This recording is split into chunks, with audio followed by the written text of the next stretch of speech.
Hey everybody, thanks for tuning in to another episode of the Comic Sand Podcast. I'm your host, Dylan Jumps, and Merry Christmas. Today we're going to talk about Ho Ho Hulk number 2, which admittedly has nothing to do with Christmas, but he is green, so I'll take it. Now, this issue does pick up pretty much right after where the first one left off. Hulk has just gone through a wormhole to who knows where. We start off by seeing this pretty cool looking team of super people. Not sure what their whole deal is, but it looks like they're there to intercept the Hulk. But don't get used to this cool looking team because Hulk just plows right through them. It's quite the bloody mess, so avert your eyes if you've got a weak stomach. And he doesn't just stop at the team, he goes right through their ship, and all the while Bruce Banner is asleep at the wheel, so he's not even aware of what just happened. Don't think we'll be seeing those guys later on. Right after Banner wakes up, the physical body of the Hulk does get caught in the tendrils of a blue orb sphere looking thing.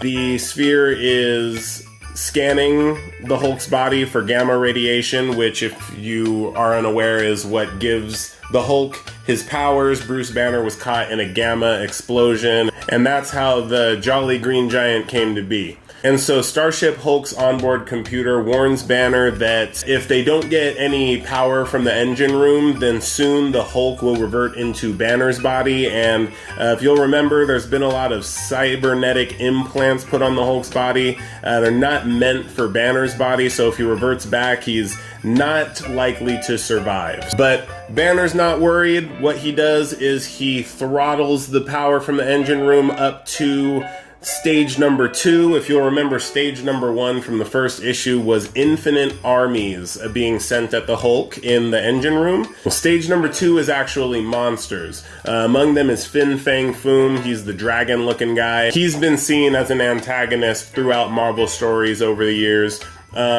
Some of these guys look pretty familiar. I don't know their exact names, but yeah, they're monsters. And so Hulk starts fighting them in the engine room. This gives enough of a boost of power to where the Hulk's physical body is able to break free of some of the tendrils from the sphere. But when that boost in power is still not enough, Banner decides to throttle it up to stage number 3, which is where things get really interesting because it calls a giant-sized Wolverine into the fray.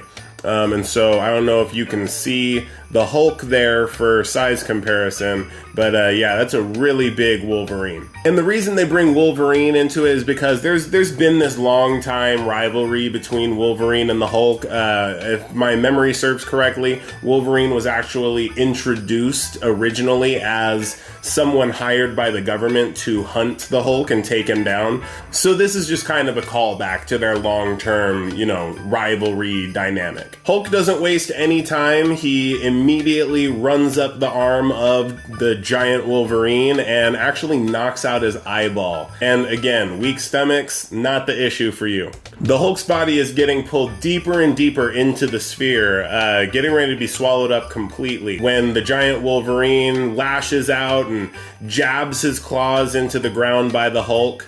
This is when Betty appears, and leading me to believe that this isn't the actual Betty or the ex-wife of Banner, but more just a delusion created by his mind. She says that, the Hulk is going to break, but shows what she knows because the Hulk grabs hold of one of Wolverine's adamantium claws, and remember, adamantium is the strongest metal in the Marvel Universe. He snaps it off and stabs the giant Wolverine right in the heart. It's too little too late though, and the Hulk gets sucked all the way into the blue sphere that's been pulling at him this whole time, and transported into what looks like a cavernous laboratory of sorts. Not exactly sure where this is, but the Hulk finds himself inside of a force field that even he's unable to push his way out of.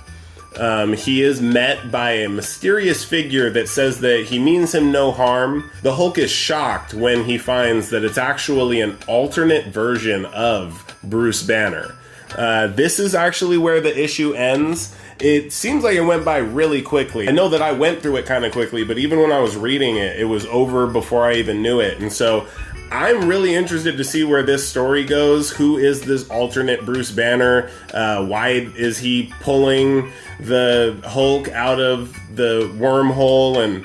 And is this possibly the future version of the Banner that we see today, or are they completely alternate versions of each other?